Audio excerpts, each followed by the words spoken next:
boa tarde. Vamos para mais um episódio de 4 décadas em movimento, dando continuidade ao tema musculação e saúde. Só que agora a gente vai entrarmos na parte mais técnica, que a gente não chegou a fazer na última vez, porque a gente começou a conversar e o papo, como a gente sempre gosta que seja, ele vai tomando várias formas, várias diretrizes. Então hoje a gente vai tentar conduzir o assunto mais para a parte técnica mesmo do trabalho de força, que é aumento de massa magra, ganho de força específico, a importância da interação nutricional nesse ganho de massa magra, no emagrecimento, a idade adequada para as pessoas começarem a fazer, essa interação trabalho de força numa idade mais avançada, que a gente já chamava de terceira idade, e os recursos ergogênicos que a gente vê cada vez mais nas redes sociais as pessoas usando.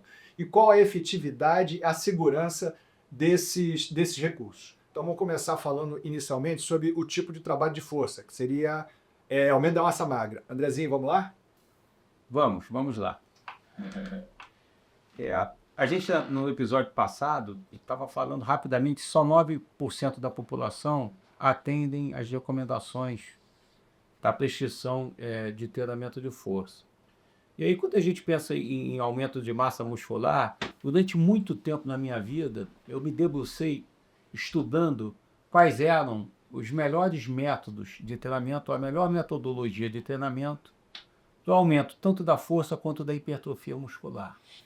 E qual era a dose ideal para maximizar esses resultados. Então, resultado máximo. Então, cara, como é que eu potencializo ao máximo o meu ganho de força para o atleta?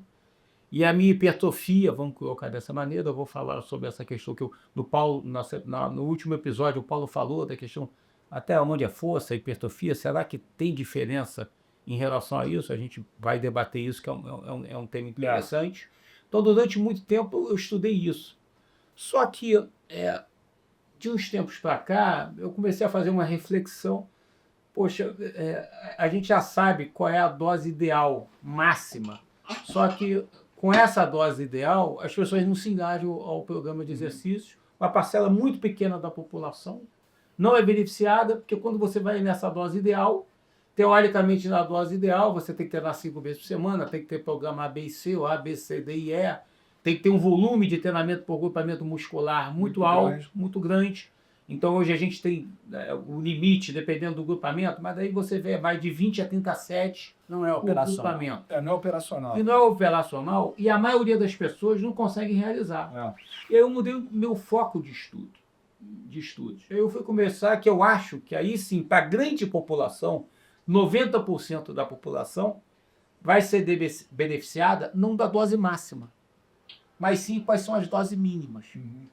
Né? E aí, das doses mínimas, tem alguns trabalhos muito recentes, e a gente pode ir falando dessas doses em relação às variáveis de treinamento. Então, a primeira variável de frequência, que eu tinha comentado na última aula, primeiro, não precisa ser em dias, em dias alternados. Você pode ter o treinamento em dias consecutivos. Então, os estudos simples.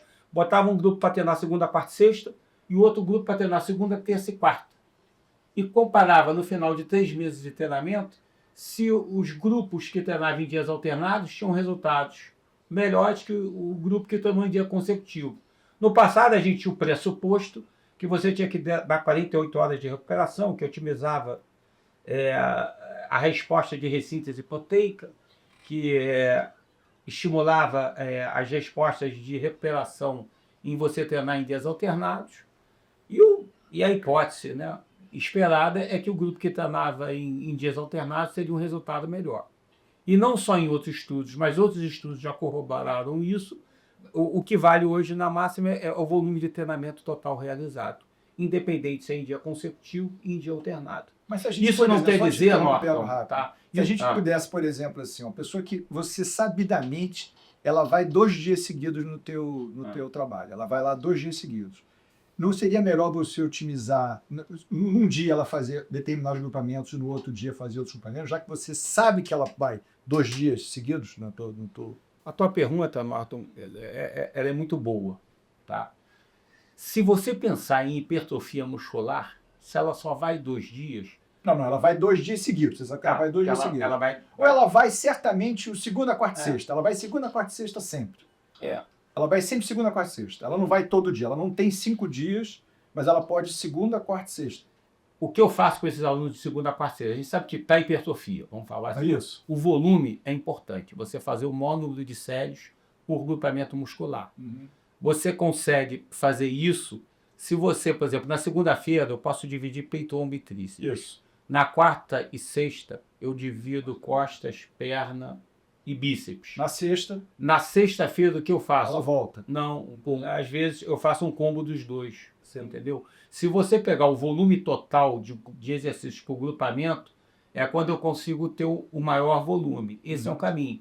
Você pode também, Norton, fazer segunda um programa, quarta outro, sexta outro e na Segunda outra semana de novo. Porque se você É pensar tão- só na semana, mas se você pensar em 2 semanas, é a mesma coisa.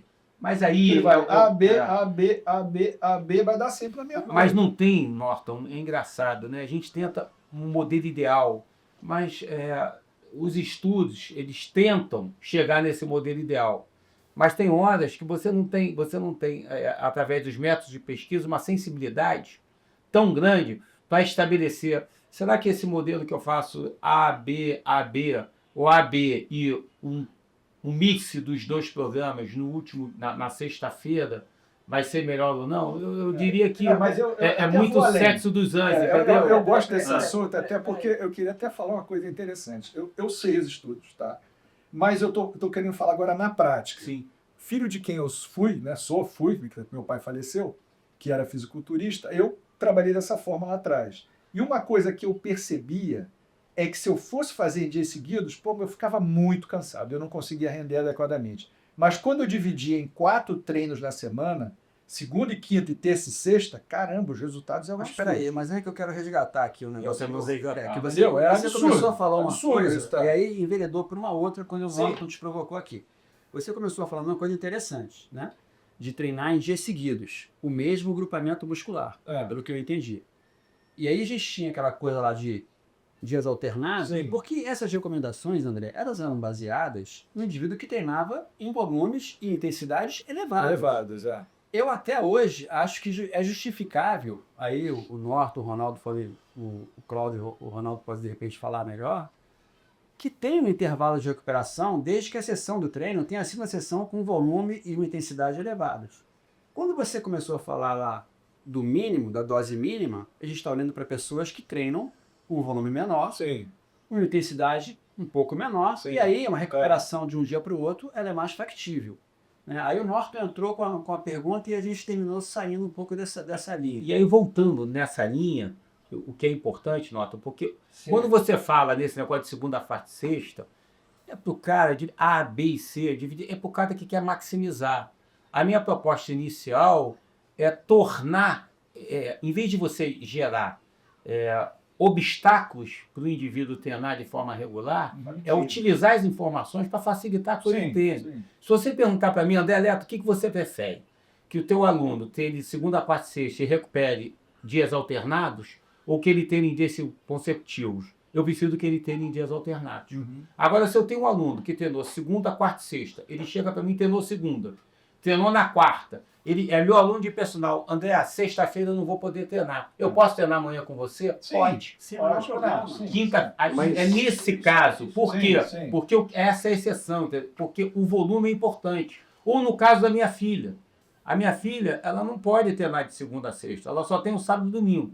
O que ela é melhor? Ela treinar sábado um grupamento ou domingo um outro grupamento?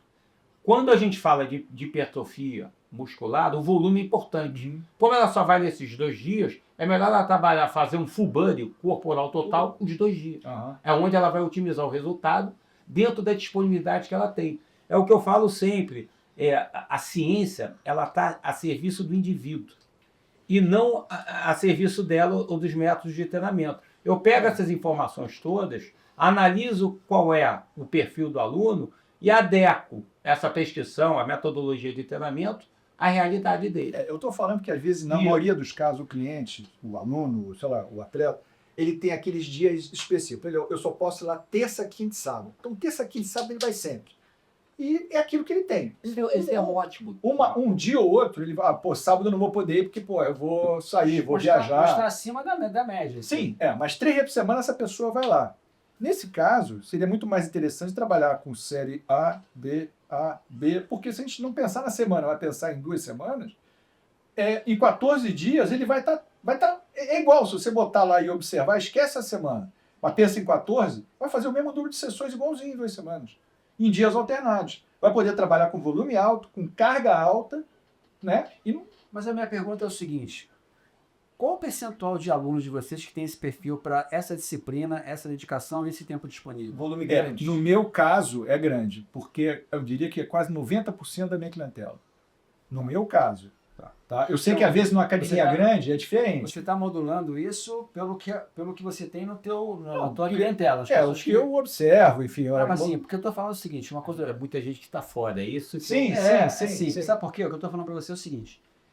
Esse aluno... Mas pode falar desse grupo também. Por isso que o que você falou é extremamente interessante. No caso da Carol, entendeu? No caso dela é extremamente interessante. Mas isso que eu acho que... Os dois grupos têm que ser... O que eu estou falando assim... Mas deixa eu colocar um questionamento disso tudo que vocês falaram. O Norton colocou, eu me sentia melhor quando alternava. Sim. E o André falou praticamente na mesma linha, não, eu prefiro que o meu aluno faça segunda, quarta e sexta. Eu quero crer, até eu estou perguntando para você por que você prefere isso, se você citou vários estudos que não mostram diferença, mas qual é a sua sensação em relação a isso? E penso eu que tem a ver com a capacidade individual de recuperação de cada indivíduo, que a gente sabe que é diferente, a gente vê isso no esporte.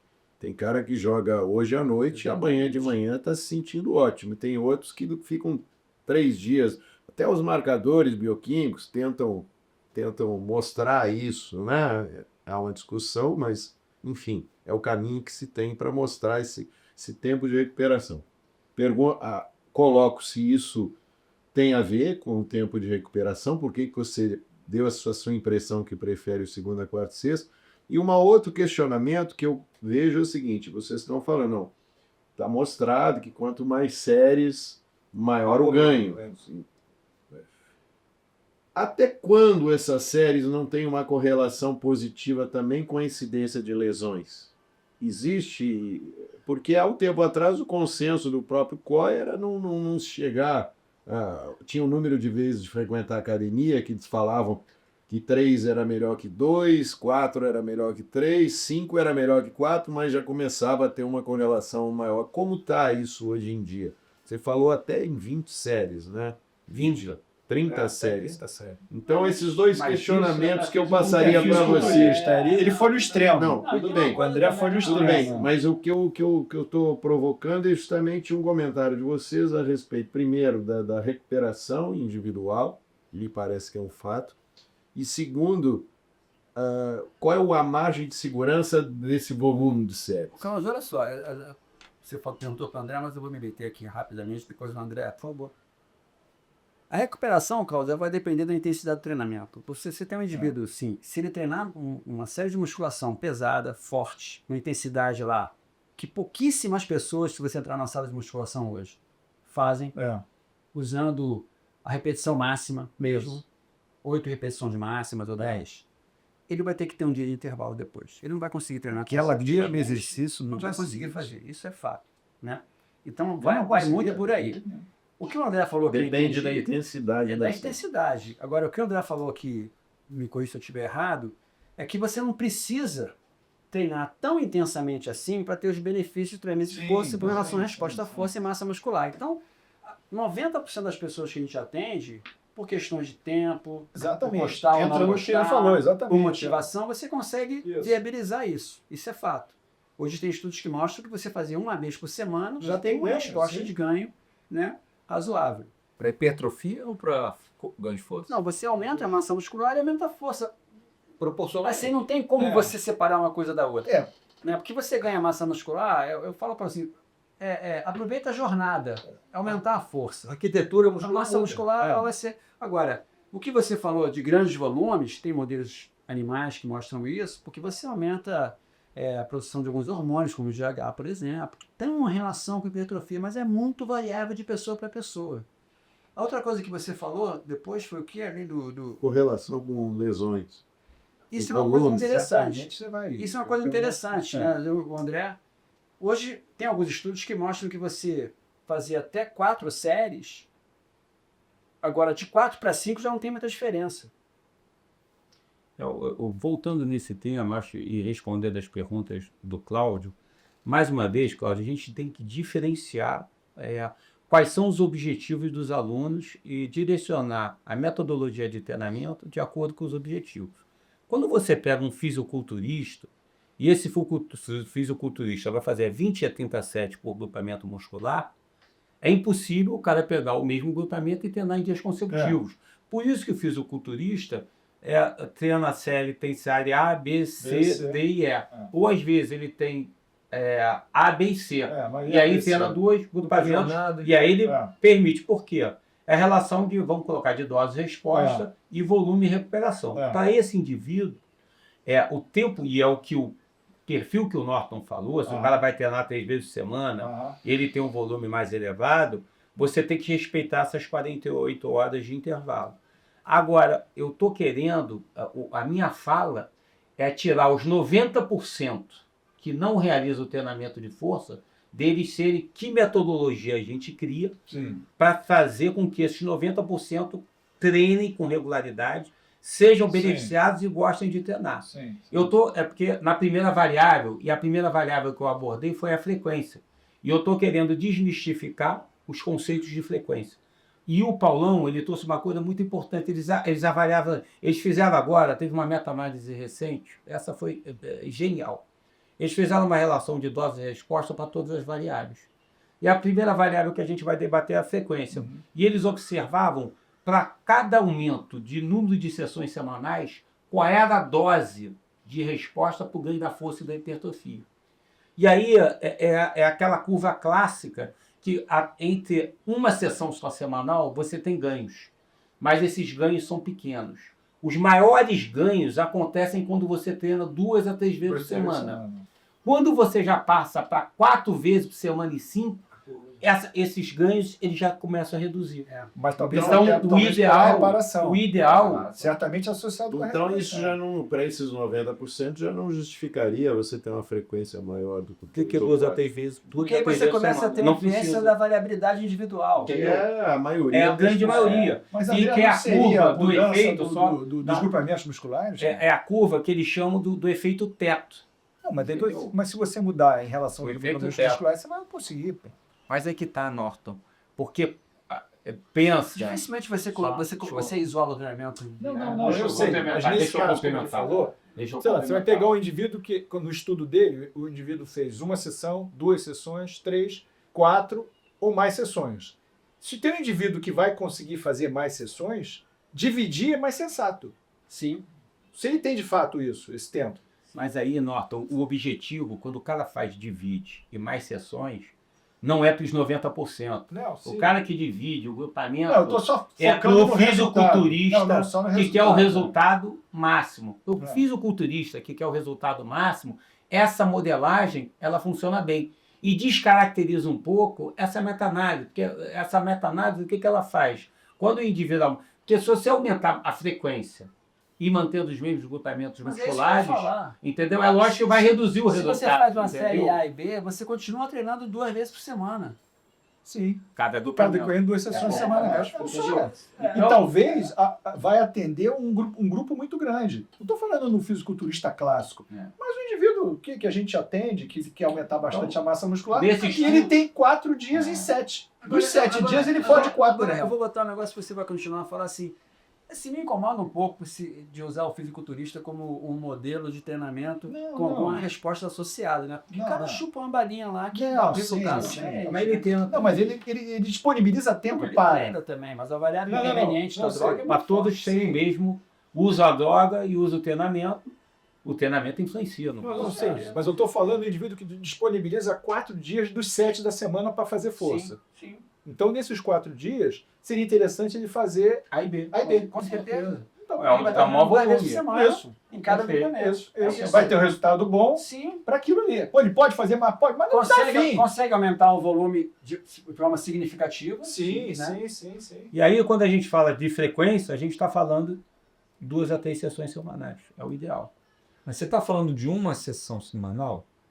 Então a gente pode depreender que um intervalo de 7 dias, isso só consegue ter ganho? Sim. Porque existia Tem. muito isso, né? Antigamente a pessoa, pô, o intervalo seria Você muito falava grande. que uma era para manutenção. Né? Não vai olha surtir só, efeito. Veja bem, Voltando- veja bem. Mas Existem isso- pessoas e pessoas destreinadas. Treinadas. Se a pessoa está Voltando. treinada, esse ganho já é muito menor. Voltando. Mas mesmo assim, pessoas treinadas têm evidências que mostram que uma vez por semana ainda tem ganho. Mantém, a vida da pessoa treinada, ela fica 8 a 12 semanas e ela não perde tudo, depois ela começa a perder também.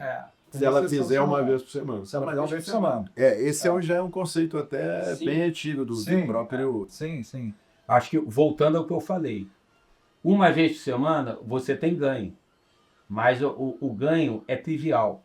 Os ganhos, eles começam a ser potencializados quando você fica em 2 a 3 vezes por semana, onde você tem os maiores ganhos, onde a curva está aqui. Quando você passa para 4 a 5 vezes por semana, você continua ganhando.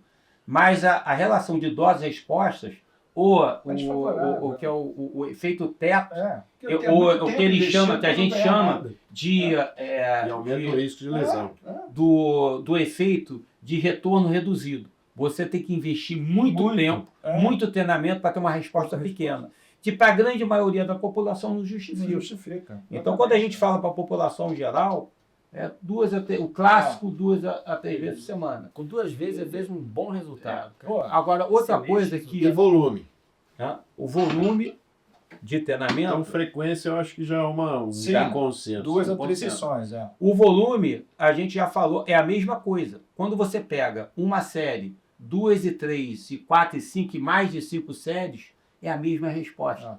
Uma série você tem ganhos, mas os ganhos são mais otimizados entre 2 a 4 séries por grupamento muscular por semana. Quando a gente fala 2 a 4 séries por grupamento muscular por semana, Cláudio, significa que eu posso ter uma série de peito, onde eu vou fazer 2 vezes por semana, 2 séries de peitoral. Eu já atingo essa dose ideal, onde você tem a melhor dose. A partir daí, você continua a ter os ganhos ampliados. Mas, mais uma vez, a relação de dose e resposta, o quanto você investe de tempo, o resultado que você tem, ele não se justifica. A partir de 3. A partir de 4 séries. De 5 em diante, Eu você até começa... Se eu comparar 4 com 5, não tem mais diferença. Eu até faço um adendo em relação a isso, que a gente está falando basicamente, eu sei que a gente está falando de trabalho de força hoje, mas a gente está falando do indivíduo, né? Então o indivíduo, ele faz outras coisas também, ele trabalha e nós recomendamos que esse mesmo indivíduo faça força e faça outras atividades também, né? Então é muito comum você trabalhar com uma pessoa que faz força, mas faz alguma atividade aeróbica, ou ele nada, ou ele corre, ou ele pedala, assim, né? Então isso tem que conjugar junto com essa atividade esportiva. E eu tenho visto muito isso, eu recebo a pessoa para vir fazer triatlon, treinar triatlon comigo. Só que ele está fazendo musculação 3 vezes por semana. Uma modalidade que tem 3 esportes. Eu vou ter que estabelecer uma regularidade com ele de pelo menos 3 sessões por semana. Então eu já parto de 9 atividades com mais 3 de musculação, são 12. Então para esse indivíduo, com 2 em dias equidistantes, eu vou ter um resultado melhor do que com 3. Então, dentro dessa situação, volta ao nosso papo em relação ao nosso último episódio, que é levar em consideração o que ele falou, respeitar o indivíduo. Você falou isso também, né? A gente pensar no indivíduo. Então, porra, o que ele faz? Não, eu só faço força. Pô, mas é importante você fazer outra coisa. A nossa recomendação, ela passa por isso também. Muito. Né? Passa muito por isso. E o mais legal é que as evidências científicas dão isso de mão beijada pra gente, né? Você pode usar a frequência semanal, o número de séries, o volume e otimizar para a pessoa encaixar na programação dela uma atividade onde ela vai ter benefício ainda no que ela vai E fazer. Paulo, e não esquecendo também da parte nutricional, né? Que aí, por exemplo, se ele treina aí 2, 3 vezes na semana e fica aí umas 4 relativamente tendo as atividades laborais dele normal, se não faz natação, pedal, nem corrida, a manutenção da ingestão proteica boa, de um aporte energético bacana. Coisa interessante. Controle, porque nesses momentos Tem do treinamento de força, aí a gente vai ter que dar umas ajustadas mesmo, porque o volume dele sobe, Isso. né, e a intensidade sobe para ele ter o substrato suficiente de energético. Continuidade pra aqui, isso, que eu né? acho importante, o Norton puxou esse gancho.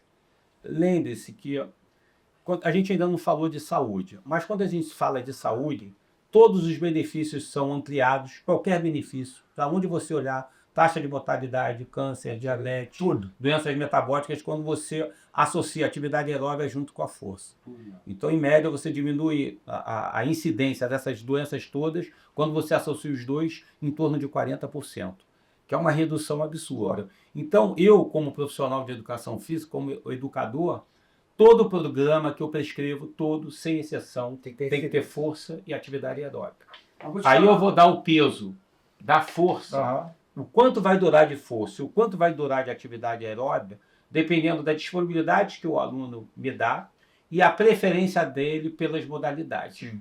Se ele tem preferência pela força, eu peso mais a força e faço a dose mínima, porque tem que dar dose mínima para atividade aeróbica também, a gente pode debater. E já vai funcionar. E se ele não gosta da força, eu trabalho mais o aeróbico, O que sobrar e aí eu dou a dose mínima que a gente está debatendo aqui para ele ter os benefícios da força. E ainda voltando, estão falando no volume, no número de séries, tem diferença pelo volume muscular do membro inferior e membro superior?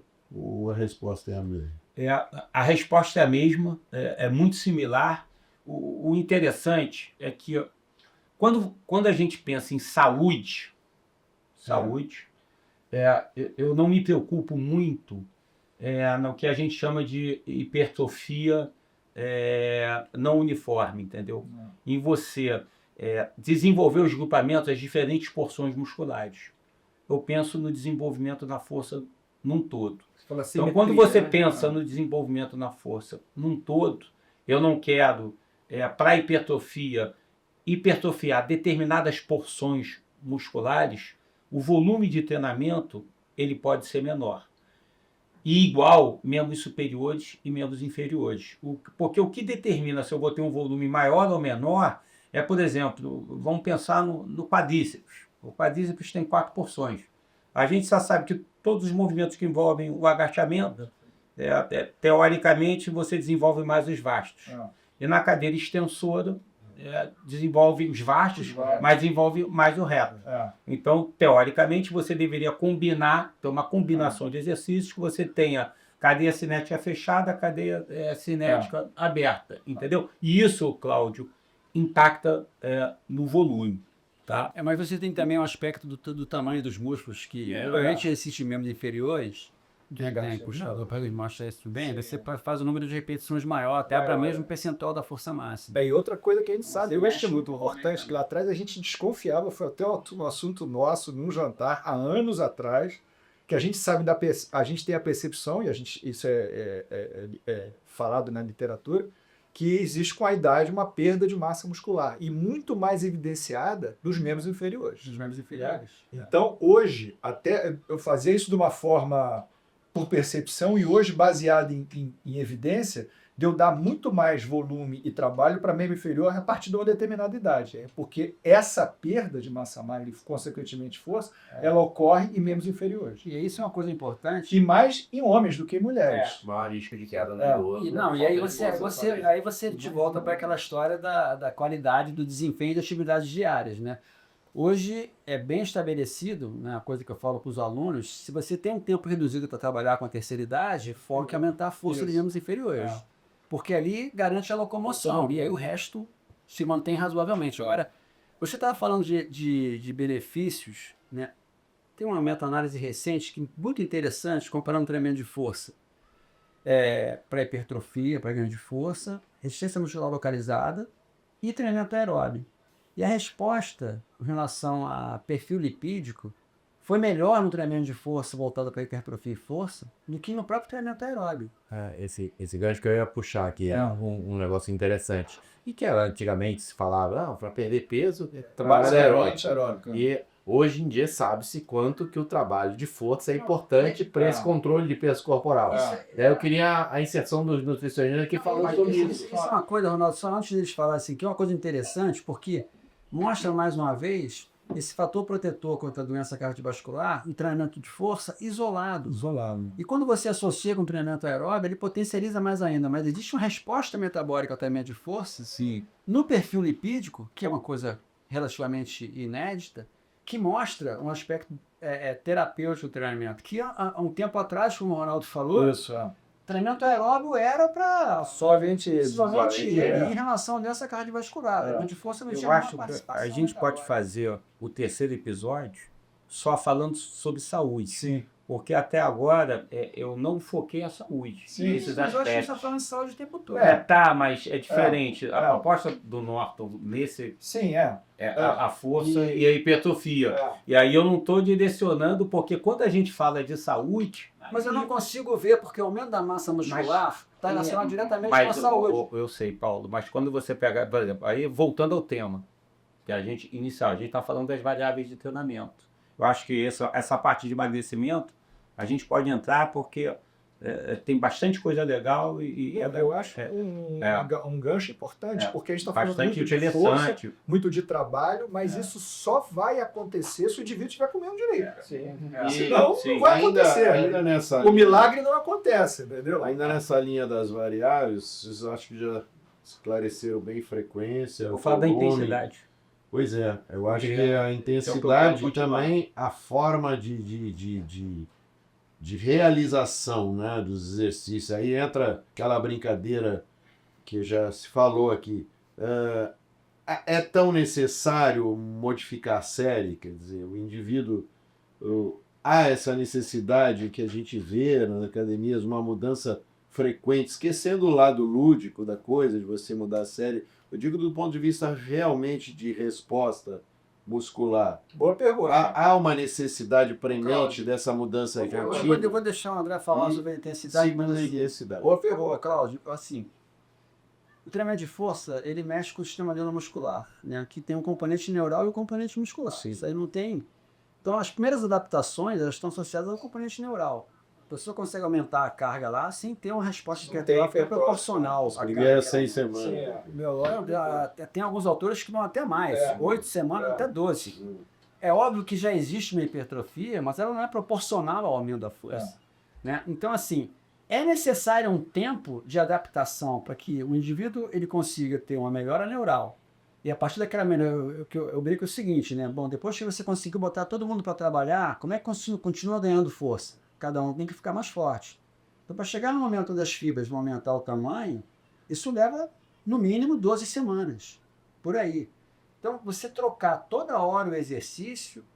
Mas o Cláudio está indo numa outra... Ele falou de uma outra coisa. Quebra um Porque pouco às vezes essa adaptação. Você fica até... Porque a gente conhece os ditos exercícios clássicos, vamos dizer assim, básicos de trabalho de força. Então, por exemplo, o André citou lá a cadeira extensora.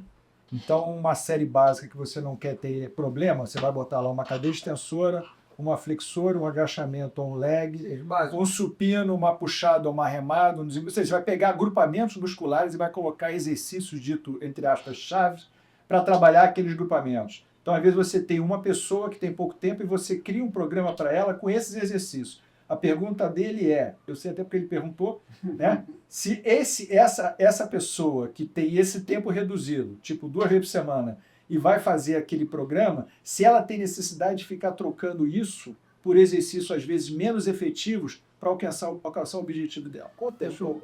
Eu acho, o Cláudio, eu também acho que não, eu afirmo que não, porque, mais uma vez, qual é o objetivo do aluno? E você tem que entender qual é o perfil do aluno, porque tem perfil de aluno, que é o que a gente chama do perfil DISC, que é consciencioso e estável. Esse cara que é o consciencioso e estável, que é o Cláudio Cardone, ele não precisa estar mudando o exercício toda hora. E ele pode fazer o programa dele a vida inteira, também, claro. a vida inteira, o mesmo programa. Porque se você fizer os exercícios básicos, quando eu falo de saúde, de ganho de força, de prevenção de taxa de mortalidade, e aí no próximo episódio a gente fala de todas aquelas miocinas que são produzidas pelo músculo, que tem efeito no músculo, tem efeito no músculo do lado e tem efeito sistêmico. Isso vai trazer benefício em todos os órgãos e do nosso corpo. Você já atende a esse objetivo.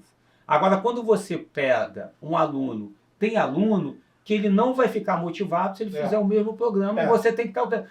Eu não gosto, sou sincero, eu não gosto de estar mudando o programa toda hora. Mas se a aluna tem esse perfil, eu prefiro ela estar treinando regularmente, estar treinando comigo, e eu mudando o programa sistematicamente, Mesmo que eu saiba, Paulo, que eu não vá otimizar a curva de força e hipertrofia, mas isso gera aderência. Sim. Se isso gera aderência para ela, isso vai trazer benefício. Então, se lembra que eu falei? Eu já desconstruí o papel da metodologia de treinamento, porque é sexo dos anjos. Às vezes a diferença no resultado de você manter o Cláudio que não gosta de tocar, manter o programa o resto da vida, continua assim, Cláudio. Para você está perfeito. É isso. Agora tem aluna que não gosta. Quando ela não gosta, o ideal seria ela estar mudando de 3 a 4 meses você mudar um programa. Mas se é que ela mudar a cada 2 semanas, eu vou e mudo a cada 2 semanas. Gerou aderência. Sabe por quê? Porque a diferença no final da história ela é marginal. Agora, se você... E também não é você se prostituir em relação ao que o aluno está pedindo. Porque qual é a diferença de eu trabalhar o quadríceps numa cadeira extensora ou trabalhar no agachamento? Entendeu? No fundo, no leg press, no supino, no crucifixo. Você vai modificar e contempla os básicos sempre. Os básicos sempre. É isso que eu ia falar agora. Isso, Você pode cara. ter, agora, Cláudio, você pode fazer o mesmo exercício e ter variações de estímulos neuromusculares através do número de repetições, da que você faz. Você pode mexer nisso também. O estímulo neuromuscular é muito sensível a isso também. Né? Até da forma da execução. A voz de execução, ângulo. O que o André está falando é perfeito. É aquela coisa aí que entra o papel do professor como um guia e o educador. Você lê a pessoa, você interage com ela e você viabiliza o treinamento. O que o Rogério falou que foi interessante. Você pode pegar exercícios básicos e negociar com ela. Isso aqui você... E na VAC assim funciona. Quantas O coisas Rogério tem um monte de alunos e ele deve fazer isso. Quantas coisas você faz numa cadeira extensora? Quantas e quantas? Velocidade, lateral, potência, simultâneo, excêntrica, concêntrica e 30, 90. É isso que eu falei com o André no último episódio, que ele entendeu o conceito da história, que, assim, na verdade, os estímulos que são dados ao músculo, a gente não tem uma ideia de que um é melhor do que o outro. Em algumas coisas até sim, mas o que você falou assim, é um ganho marginal. Às vezes você vê estudos científicos que apresentam uma melhora que quando você aplica na prática, essa melhora é irrisória.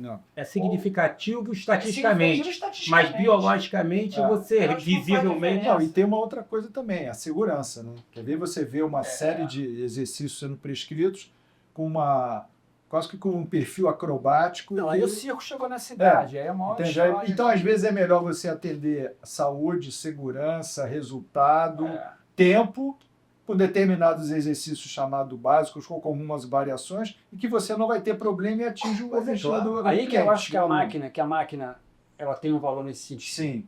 Que a máquina eu posso sentar o bambu, botar uma carga no sujeito para ele fazer e dar um estresse no músculo muito maior do que ele faria. Ela é mais protetora. É mais protetora. Agora, mais uma vez, assim, tudo tem o seu momento. É a caixa de ferramentas que o André falou. É o objetivo do aluno. Qual é o objetivo do aluno?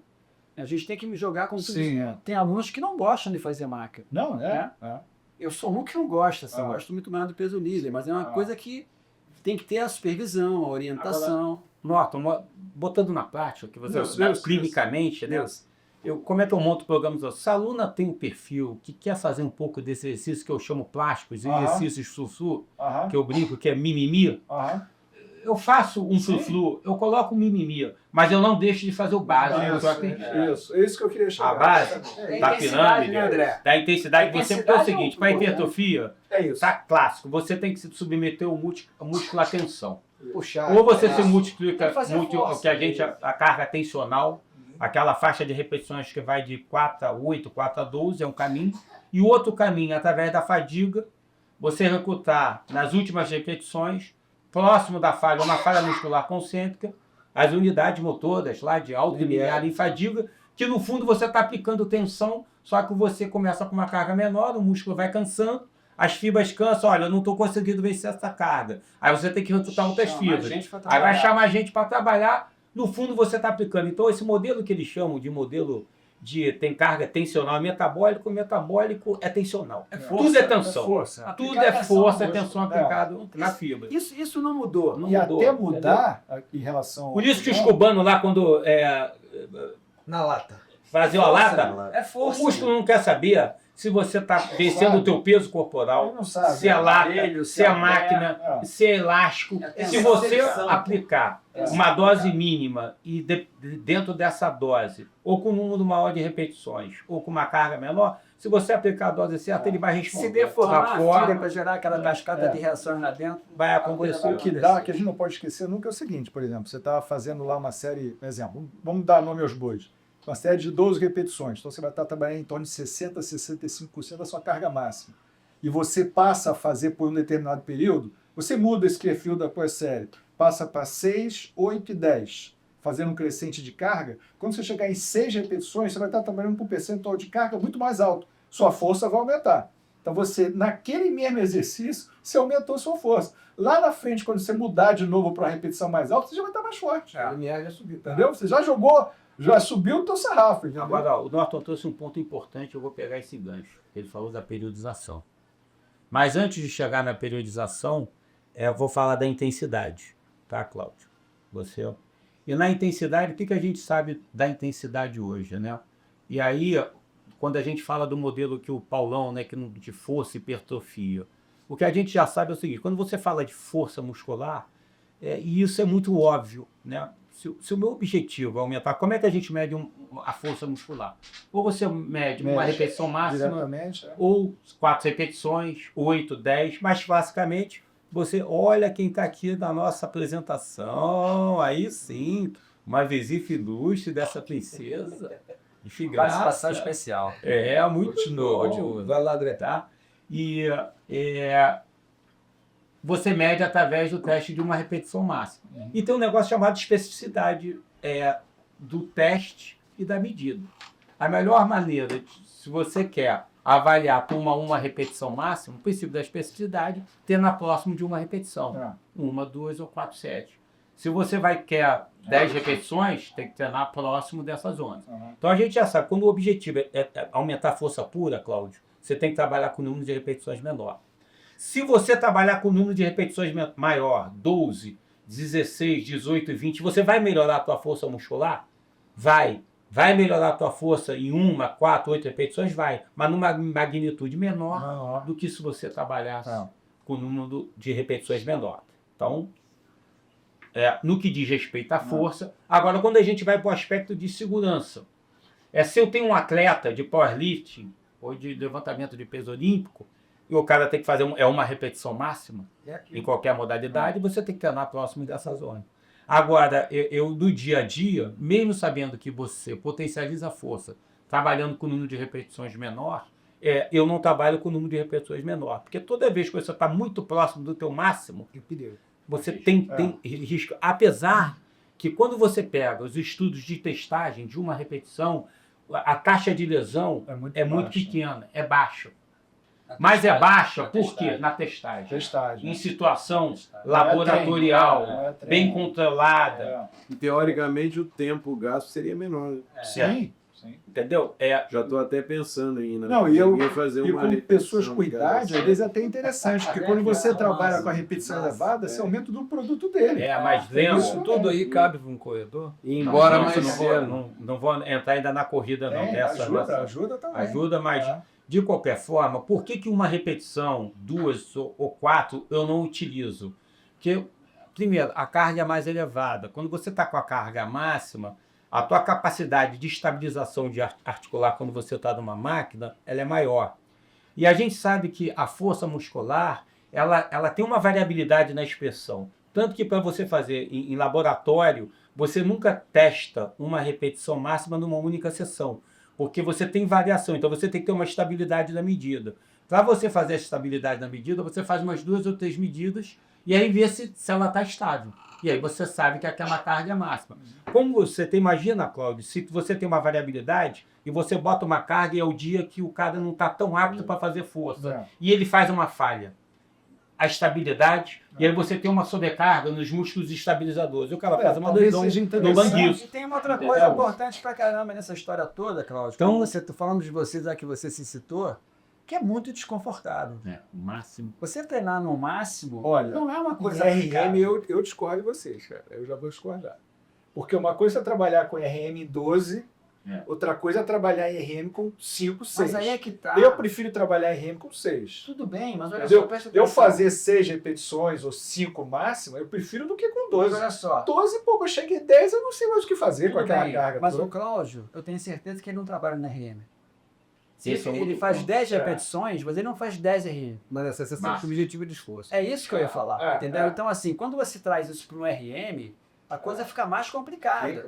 Justo, 10, 10 é fazer 12 RM, é. ou seja, no máximo faz 13 ou 11, poucas pessoas fazem isso. É no fio da navalha. Você É o fio consegue da trabalhar navalha. com 10. Se chega na nona, já Então, assim, desiste. o que a faz gente a tá falando 10. aqui, se trabalhar com 2, 3 RM, a carga tem que ser muito elevada. Sim, sim.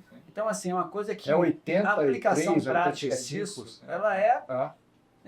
E aí inviável. a gente volta para a força, né? E aí para a força, na grande maioria dos indivíduos, vai trabalhar no mínimo ali em 6 repetições, eu não trabalho com menos e vou até 12 repetições.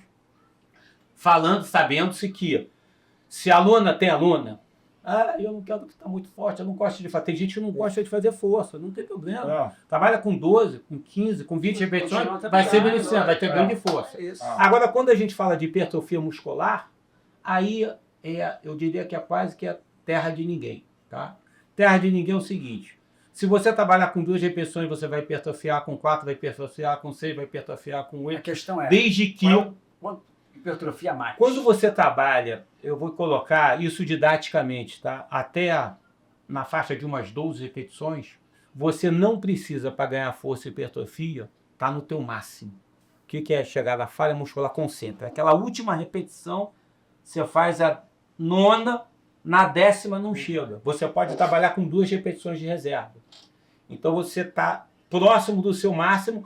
Também não é ter 6 repetições, terminar fácil. Porque a grande maioria dos alunos treina, não é com 2 repetições de reserva, treina com 4, 6. Se você manda ela fazer mais, ela desce. Não, faz mais 2. Ela Às passa. vezes dobra. Ela tá né? treinando com Não, 6 se repetições você de não falar a reserva. carga, na outra aula, ela faz com a carga mais alta que aquela mesma repetição. Ela poderia ter feito com aquela carga na aula anterior. Isso é a grande maioria. E isso é uma coisa legal, porque se a gente já sabe que você pode ganhar força sem estar no máximo, Sim. a maioria dos alunos gosta de treinar no máximo. Exatamente. Então você tem que treinar, você vai vendo a velocidade. Nas duas Mas últimas ajuda. repetições, a Ajuda velocidade força a subir, ó. começou, está diminuindo, opa, tá bom aí, não precisa ir no máximo. Isso aí. Agora, quando a gente fala de hipertrofia aumentando o número de repetições, aí sim, para você recrutar aquelas unidades motoras de alto limiar, você tem que chegar na falha concêntrica. Mas aí- Resposta hormonal. E aí, para chegar na falha concêntrica, aí eu concordo com o Norton. Eu não prescrevo essa faixa de repetições desse modelo, 15 a 20, porque eles já estudaram. Quando você tem um número menor de repetições, a glicólise, né, não a aeróbia, Isso. você utiliza praticamente o que? A TPCP e glicogênio muscular, mas o glicogênio muscular, você quebra o glicogênio de forma não aeróbia, mas a tua concentração de lactato não sobe tanto. O ácido lático não sobe tanto. Quando você faz 14, 15, 20 repetições Porra, aí máximas, acontece. aí a fadiga e a percepção de Esforço. esforço é Esse absurda. Inclusive, em estudos Entendeu? com fisiculturistas, eles mostram isso, Isso. né? Você tem A o- 10 Só milimolar, para o pessoal entender, É. assim, essa concentração de lactato. leva mais tempo. você tem que dar mais tempo de A recuperação. concentração de lactato em repouso é em torno de 2, 3 milimoles, né? É um marcador, unidade de medida para lactato. Em algumas sessões de fisiculturismo, de treinamento do fisiculturista, no final da sessão, eles estão com 20 milimoles ou mais. Então, para você ver o componente anaeróbio lático absurdo como aqui, geralmente são grandes volumes, com intervalo de recuperação curto entre uma série e outra. Então, o cara trabalha ali. É a mesma coisa que se vê nas provas rápidas, né? A natação se vê muito isso, né? Essas provas que duram 20 segundos, 50 segundos, a produção de lactato é gigante. Só que faz a remoção, depois volta. A musculação, pra você parar para fazer a remoção, aí acaba isso a série. Às vezes é vai demorar interessante mais você até, criar né? uma acumulando, alternância. né? Aquela Aquela fase- fadiga acumulada. Você fazer uma alternância entre 2, 3 exercícios, que aí você vai acabar descansando, um grupamento, fazendo Eu vou outro. lembrar agora só No início talvez não, mas com o tempo você acostuma. Mas eu também vejo, assim, do aspecto lúdico, que a maioria das pessoas, e eu me incluo nisso, não se sente bem num sofrimento atroz. Sim, assim. é isso. Então, assim, Exatamente. só você pensar em ir à academia, que vai ser um negócio assim, que tem que levantar uma montanha, o melhor é levantar um montinho Sim, no dia a dia. É por isso que eu digo que às vezes um decréscimo discreto da sua repetição de sério, um aumento de carga, Que não você vai criar um sofrer impacto. menos, mas você vai aumentar a sua força. Eu só quero lembrar uma história, não sei se você vai lembrar disso. Durante uma época, por conta dessa coisa de lactato excessivo em fisiculturistas, se tentou fazer uma relação de lactato com hipertrofia muscular. Não sei se você lembra disso. O Steven Fleck publicou um artigo. A gente estava em São Paulo, né, época do nosso mestrado. Sim. E aí a gente abordou ele na cafeteria, assim, eu e André, uma blitz, né, porque ele deu uma palestra, você não podia fazer pergunta. Né? Chegamos nele, aí eu fui babando, né, porque era da minha revisão de literatura. Eu perguntei, tudo bem, então, assim, você publicou esse artigo que você mostra uma relação de lactato com hipertrofia. Como é que você controlou se os fisiculturistas tomavam droga ou não? Para um questionário. Você lembra disso? Lembro. E aí, logo depois, essa coisa caiu um desuso, ninguém conseguiu com a relação de lactato com hipertrofia, até porque... E aí, Cláudio, nesse tema de intensidade, olha que coisa boa. Você pode trabalhar nessa faixa de 6 a 12, não precisa ser máximo. Isso é muito mais convidativo, né, para o aluno. E para hipertrofia muscular, com o cara que quer... Agora, se tem aquela aluna, mais uma vez, tem que atender o perfil do aluno, que não gosta de treinar intenso, trabalha com 15, 20 repetições, não precisa ir na falha concêntrica, porque o ganho marginal ele é pequeno. Se eu quero otimizar, ótimo, vai na falha. Mas ela vai ganhar força, vai hipertrofiar se ela não tiver no máximo. Isso deixa o treinamento ele muito mais acessível para a maioria das pessoas. Menos sofrido. Então, E vai dar resultado. Vai ser marginal. Agora, olha que interessante, né? Para a força muscular, né? A gente já sabe que isso também, as meta-análises, os estudos demonstram que o melhor modelo é o modelo periodizado ondulatório, que você vai alternando o número de repetições e a carga de forma ondulatória. Pô, isso é ótimo. Por quê? É o que dá repetição para você fazer. Porque dá para você fazer, porque é chato às vezes o aluno ficar sempre 8 repetições, 8, não muda nada, não muda o exercício, não muda. Aí o que você faz? Uma semana faz 6, a outra faz 10, a outra faz 8, faz 12. Dentro dessa caixa de repetição, semana menos você vai brincando. A carga hoje, mas aumentou a carga e caiu a repetição. Pô, ela faz fácil, a pessoa vai fazer. Vou tentar isso no próximo programa, eu dou isso. E outra coisa, o treinar, tem gente que não gosta do mesmo treinamento. Aí você varia. Isso motiva. Agora é interessante que para hipertrofia não houve diferença. Você periodizar para hipertrofia não gera um resultado ampliado. Mas para a força, sim. A Isso é percepção importante. de hipertrofia está muito ligada ao trabalho deles de nutrição. Também. É óbvio que quanto mais você perde a massa gorda, mais a massa magra se destaca. Então, assim, e tem, o Paulo fala, não tem como você dissociar a hipertrofia de força. São todos variados de força e músculo para você crescer.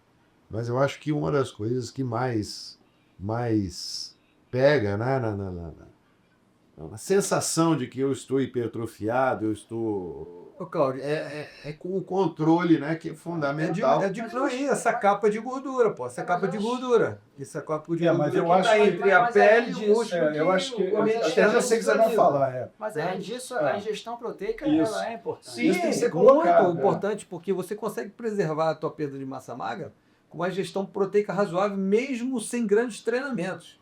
Mesmo sem grandes treinamentos. Mesmo porque, se eu só te interromper, muitas das pessoas que eu atendo diretamente, essas pessoas não fazem a ingestão básica de proteína do dia. Sim. Tá? Não fazem. Isso é cultural. A gente é até uma coisa curiosa. Um país como o nosso, que a gente tem aí cerca de 8.000 quilômetros de costa, a gente deve ser a segunda maior indústria de pescado no mundo, segunda ou terceira. Mas infelizmente a proteína de origem animal é um nutriente caro. Cara, Mesmo a gente tendo aqui em abundância, não só no pescado, na pecuária também. Então, por uma questão cultural, quando você faz uma pesquisa sobre alimentação mundial e quando você pergunta assim, qual é o alimento típico de cada país, quando fala Brasil, a primeira coisa que vem à cabeça de todo mundo, arroz e feijão. Arroz e feijão. Só se fala em carboidrato. Ninguém coloca a carne. A nossa cesta básica não tem carne. Já é um bom indício disso. Então, a gente tem uma riqueza do nutriente para ser oferecido, mas é um nutriente caro, não deveria ser, e a questão cultural faz a pessoa encher o prato dela de carboidrato e não colocar proteína, que não é o único, mas é o ingrediente, o nutriente principal nessa ideia. Estamos de força, custo de ser E a essa é renovação outra muscular. coisa, Né? Deixa eu fazer uma pergunta para Isso, vocês. isso é outra coisa também, em relação aos alunos que almejam hipertrofia muscular, são duas barreiras importantes. Né? Primeiro, treinar adequadamente, né? Em relação ao volume, intensidade. Segundo, é ter uma ingestão proteica proporcional. Porque você pega o cara do meu tamanho, por exemplo, né? Peso 87 quilos. Sim, claro. Por exemplo, você pega a OMS aí prescrevendo 0,8 proteína por quilo de peso. 0,8. Eu não trabalho com nenhum paciente meu, mas nenhum com menos de 1,8. Nenhum. Mas mesmo assim, você faz essa conta de você consumir essa ingestão de proteína por dia, não é fácil. Não é assim, não é. E in natura, Algumas pessoas Vocês acham que para a população em geral, que a gente está falando de saúde, trabalho de força na academia, a ingesta natural, para a maioria, é ou não suficiente? Não dá, porque foi como o Rogério falou, a OMS preconiza 0,8 grama por quilograma de peso, aí a gente arredonda para 1 grama. O que significa isso no consumo natural, mais ou menos, assim, traduzindo para a comida? Vamos lá, você pegar um indivíduo com 70 quilos, e você der uma recomendação de 1 grama de proteína por quilograma de peso, então seriam 70 gramas. Isso sem contar as perdas, porque ele não vai absorver 100%, mas vamos lá, 70 gramas de proteína por dia para um indivíduo de 70 quilos. Um bife de 100 gramas, tá? E 22, 25 gramas de proteína, dependendo da carne. Vamos botar 25 para a gente fazer. quarto do peso total. Precisaria 4 bifes. Mas vamos dividir por 5 refeições? 70 gramas por 5 refeições. Vai precisar de um pouquinho mais aí de 15 gramas. Mais ou menos, né? 15 gramas. Eu diria que a maioria faz 3 refeições. 3 refeições. Então tá, você bota um bife no almoço, um bife no jantar, 25 daria 50 gramas de proteína.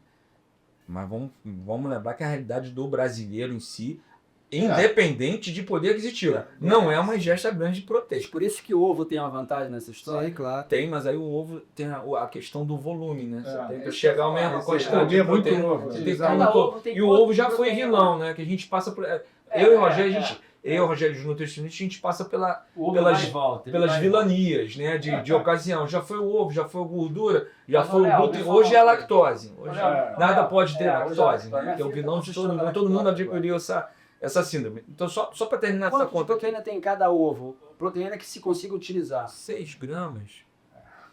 Média aí, ó. 6 gramas, dependendo do tamanho do Por isso que ovo. o volume, para você substituir carne por ovo, um dia vai ter no almoço 6, 8 ovos.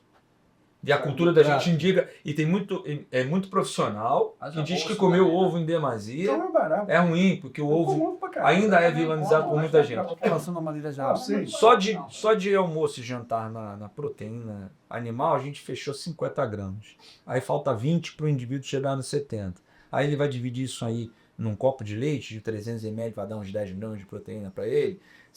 Vai pegar ou ovo ou queijo. Só que aí, nos lanches, nas pequenas refeições, o brasileiro volta para a cultura do carboidrato. Não se fala em colocar um ovo no lanche, um ovo cozido, 2 ovos cozidos. Ele vai para um biscoito, vai para um pão.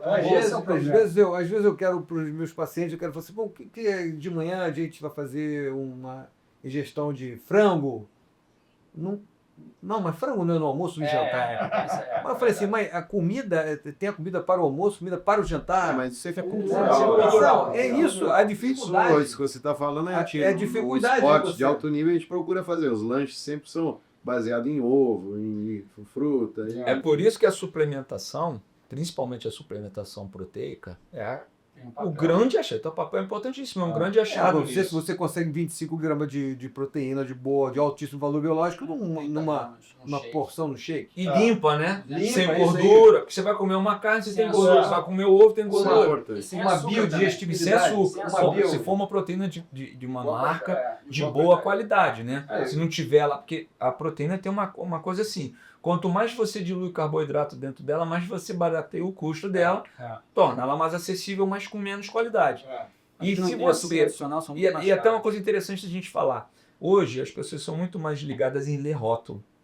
E não só a informação nutricional, mas ali embaixo dos ingredientes. Então, isso é uma dica valiosa para todo mundo. O primeiro ingrediente É o que tem mais. é o que tem mais no alimento. Então, quando você pega você pega uma whey protein e você vê lá, Proteína do soro do leite. É o que vai. tem mais. é o que tem mais. Mas você vê logo depois assim, maltodestrina, corre disso, é açúcar puro. Né? Quando tem marcas que trabalham a whey protein com açúcar do leite, lactose ou H-lactose. Os dois, no caso. Né? Elas fazem um processo de filtragem. Aí é uma proteína mais cara. Aí já entra no processo de acessibilidade. Então, assim, é um grande desafio, né? Só uma dieta. Das etiquetas também você tem lá açúcar adicionado. Isso Sim. também é uma Sim, informação as informações nutricionais hoje elas são obrigatórias, né? Aí a gente estava falando sobre a ingestão de proteína animal, né, de carne, principalmente de carne vermelha. Logo no início do episódio anterior eu falei sobre creatina. A creatina, para você ver, você tem uma ingestão de 5 gramas. Né? Hoje os produtos, os suplementos de creatina, eles preconizam 3 gramas. Que a Agência Nacional de Saúde preconiza 3. Mas os estudos mostram que a dose recomendada são 5. 5 dias? 5 gramas? 5 gramas. 5 gramas a dosagem. Por dia. Tem os estudos que mostram dose de saturação, que são 20 gramas dia, outros que não mostram, são doses Tem uns que é por concomitantes. peso. Por peso, 0,3 Eu me lembro que peso. a primeira era 20, depois 20 fazia gramas 5. durante 5 dias, depois mantinha. 5 mantém, gramas. A gente não vê muita diferença nos resultado. resultados do protocolo. Não vê. Mas de onde veio a creatina? A creatina foi presente da carne, né? Por isso o nome, creatina, desse nome creia vem do grego, né? Creia, carne. A fonte principal é carne. Aí você, por exemplo, você tem uma ingestão de 5 gramas de creatina, 2 quilos de carne. Nossa, qual dos creatina? Sim, então, por 2. Mas você, ingestão de 2 quilos é uma coisa de, por exemplo, 5 gramas de creatina por dia. Não. Puxado. Isso. É mais ou menos o mesmo desafio do 2 vegano. quilos de carne por dia dá pra comer. Qual será a nossa ingesta na Mocerim, Como é que é uma a vez por ingesta? mês de proteína? Pô, mas deve ser o quê? Ali deve ser o quê? Não, você e o André deve ser uns 6, O 7. problema é que ali é um Não, né, da proteína. num espaço curto de tempo. Ah, depois daí a verdade. gente come bem, a gente passa ali de De 1 quilo fácil. carne, Não, sim. 1 quilo. Fácil. Fonte de proteína de alto valor biológico. Que esse é o mesmo desafio do vegano, de completar a quantidade de Mas a proteína, minha pergunta é essa. juntando pra os vocês. carboidratos, A minha pergunta é... os aminoácidos que são diferentes em cada Deixa eu falar uma vegetal. coisa interessante, assim. A gente vai no Mocerim lá uma vez por mês, né? E aí come uma quantidade absurda de carne. Esse consumo agudo com essa quantidade é uma coisa favorável? Olha, é bom, mas a biodisponibilidade dos aminoácidos provenientes da quebra dessas ligações peptídicas da proteína intacta ali é difícil. Você absorver a quantidade pela carne. Ou seja, você desperdiça Muito. parte. É diferente da... Você tem um time release, né? Agora, ainda existe o conceito... Mas eu como bicho todo dia, bastante bicho. Bicho eu como todo dia. Sim. Bicho que nada, bicho que voa, bicho que corre. E às vezes misturo. Bota um bicho que nada junto com um bicho que corre. E às vezes tem os 3 bichos juntos. Mas todo dia tem que ter bicho. E muito bicho. Quando a gente está falando de hipertrofia, tem aquele conceito, né, que a hipertrofia, né, a construção de proteína, é uma função celular que consome muita energia. Sim. Ainda vale o conceito que você tem que ter um superávit energético para dar suporte a essa construção tecidual, essa construção proteica. E se tem esse conceito, qual é o superávit energético ideal? Porque o que eu vejo é o seguinte, né? As minhas alunas, elas querem aumentar a massa muscular, mas não querem que o peso da balança aumente. Eu falo, isso é impossível. Se você ficar presa no peso da balança, você nunca vai ganhar músculo. E não existe ganho de massa muscular se você não tiver um pouquinho de superávit energético e calórico. Cabe ao nutricionista estabelecer o quanto você tem de superávit calórico, Isso. sem que você aumente muito esse percentual, esse superávit energético te leve ao aumento do percentual de gordura. Na experiência de vocês, o que a gente vê, que eu já ouvi na literatura, 500 gramas, 500 calorias. Quanto é isso? Como é que é isso? Essa máxima de 500 quilocalorias, você ajustar num déficit, você não tem perda de massa muscular magra. Isso Não, de perda, mas eu estou falando de ganho. Para você ter ganho, qual o superávit energético? Como é que é isso, cara? Eu normalmente... Como é que você joga? Normalmente eu calculo essa máxima do 500, normalmente eu calculo 500 para cima. 500 calorias acima. E essas 500 calorias, às vezes, não vêm da própria proteína a mais que você está ingerindo?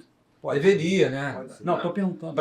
Em vez de ser... Deveria será na que... proporção certa. Mas eu acho que por exemplo, o Porque aporte... se você aumentar, se você botar, né, O aporte 100 energético gramas já é mais de carne, né, em natura tem 25. E aí Sim, 25 gramas, se você multiplicar por 4,5, que é o valor calórico, não é isso? 4. Vai dar 100 calorias. Vai dar 100 calorias. Isso na nutrição Só se aqui, chama ó. de planejamento dietético. Aham. Você pega um volume total, o valor energético total, O VET. o VET, né? Que é o valor energético de todas as calorias. O seu gasto calórico energético diário, tá? Vamos supor, 3.500 calorias. E a gente tem que transformar isso em alimentos. Mas primeiro passa pelo planejamento dietético, que são os nutrientes, carboidratos, os macronutrientes, né? Carboidrato, proteína e gordura. Então a gente vai dividir em percentuais. Aí, novamente, acredito que o Rogério também pensa da mesma forma. Os percentuais de OMS, eles podem ser completamente furados para a pessoa, porque a gente individualiza muito o programa.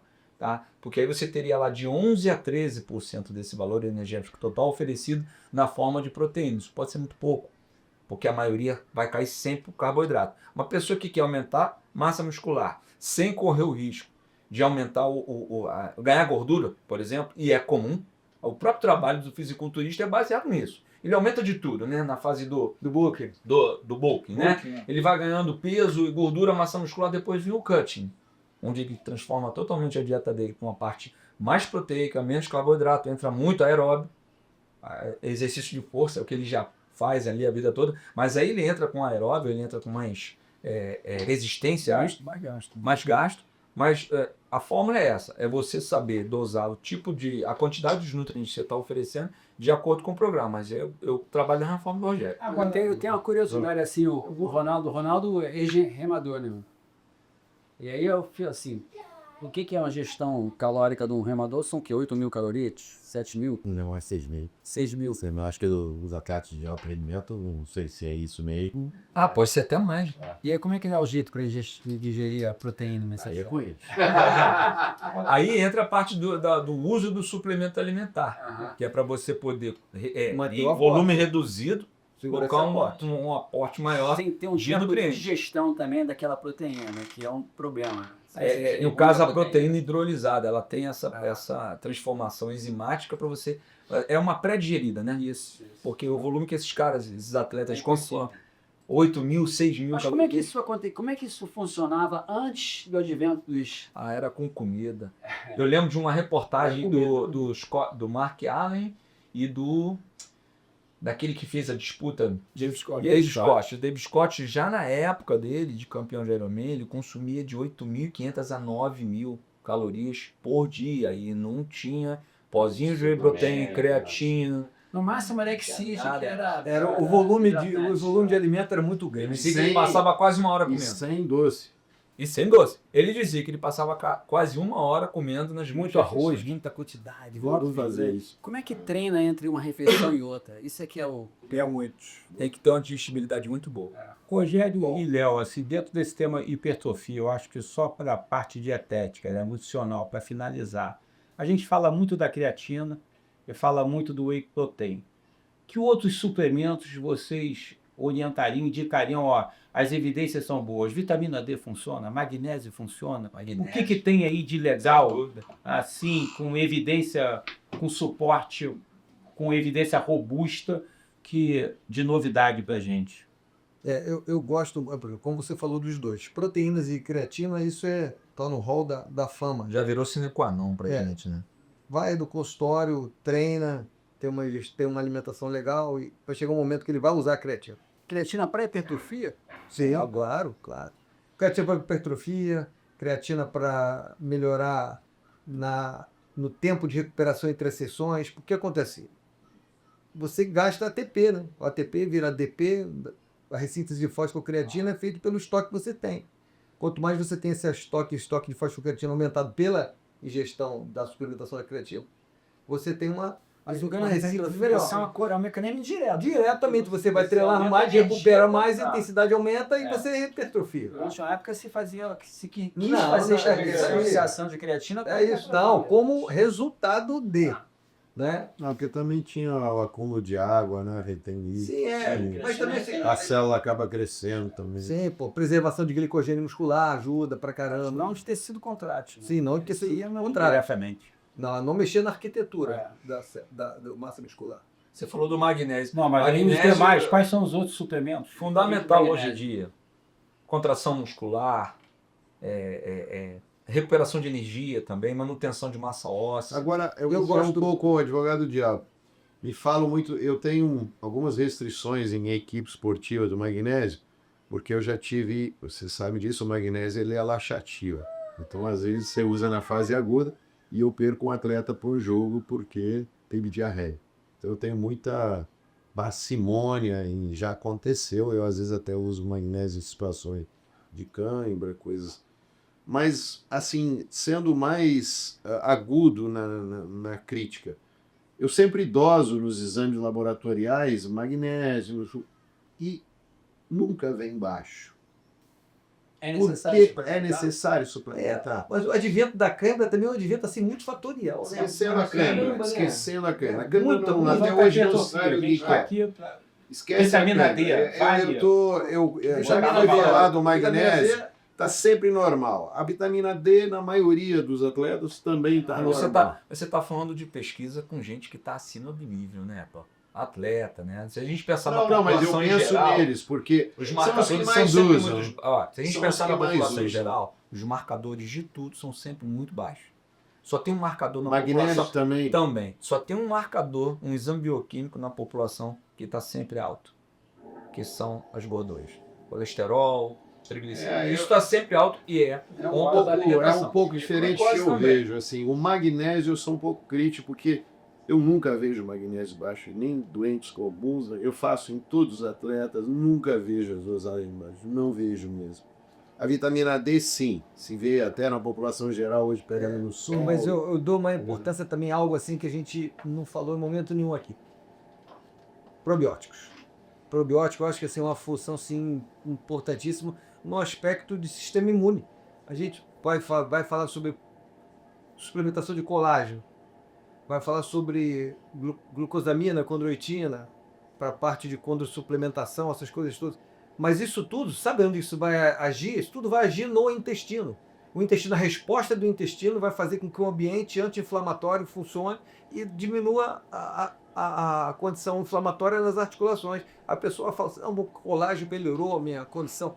E a gente vê estudos, não são estudos de forma aguda, são estudos aí acima de 30, 60 dias de forma concomitante, contínua, você usando isso. Aí o que acontece? Você melhora a atmosfera da concentração de bactérias intestinais, fazendo com que o sistema imunológico fique mais propício ao combate às inflamações articulares, onde vem a melhorar. Não é ele refazendo a estrutura da articulação. E você melhora até a absorção, né? Ali na luz. A melhora intestinal. sintomática. Sim, melhora. Aqui embaixo, nota aqui no próximo episódio, a gente poderia, essa é uma área nova e uma área legal, vocês entrarem um pouco mais nessa parte de probiótico. Porque eu, por exemplo, desconheço um pouco. E se eu desconheço, seria interessante a gente ouvir melhor. E quais são esses probióticos? Como é que eu tomo? Eu quero usar, quero saber como é que eu uso. Nosso intestino, ele vem escutando bastante, é o nosso segundo cérebro, né? A gente começa, no próximo episódio, a gente vai começar o tema é musculação, saúde, segunda parte, com essa parte mais específica. E emagrecimento. Vamos falar de emagrecimento. Treinamento de força no E emagrecimento. na próxima vez, os nutricionistas começam a falar. Vocês vão começar a falar. A bola vai estar com vocês. Tá ótimo. Até a próxima, então. Obrigado.